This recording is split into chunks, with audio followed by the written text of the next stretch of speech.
Hello, and welcome to this episode of Dr. Ryder Shows Us Stuff. Today we are going over the skull. I'm your host, Dr. Ryder, and I will be walking you through the bones of the skull today.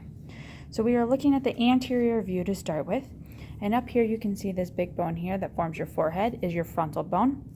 If you follow it down to your nose, you land on these two small bones, which are your nasal bones. If you slide off either side, you actually come down the side of your nose and end up on the maxilla, or you can slide across the bony orbit all the way to your cheekbone here, which is your zygomatic bone. Now, you'll also notice down here on the very bottom, we have this one that forms your lower jaw. That is the mandible. I'm going to slide the skull just a second here and bring the view down so you can see the inside of the orbit. So here, the orbit is composed of 6 different bones. The superior aspect, or the roof, is formed by the frontal bone. The inferior aspect, or the floor, is formed by the maxilla. And the lateral is formed by the zygomatic. On the medial wall, you can see this little hole here. It deals with tears. That's where your tears drain. And that's our fancy word for tears is lacrimal. So that hole is the lacrimal foramen, and it sits in this little bone called the lacrimal bone. If you go just posterior to that, you end up in the ethmoid bone. Then the back wall is made up of the sphenoid bone. In the nasal cavity here, we have 2 different bones that make up the nasal septum. The one on the inferior portion here is the vomer, and then the superior one back here is the perpendicular plate of the ethmoid. Then you'll notice on the sides we have these little curly ones.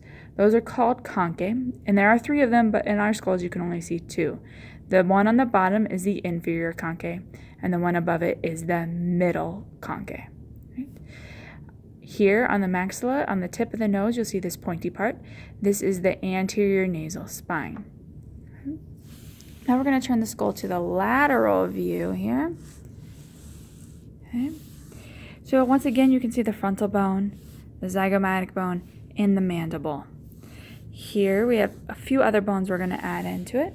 We have the parietal bone, which is straight posterior to the frontal bone. There's one on each side. It's a paired bone.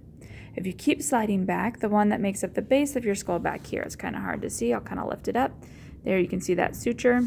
That is the occipital bone. So what you think of as the base of your skull is your occipital bone.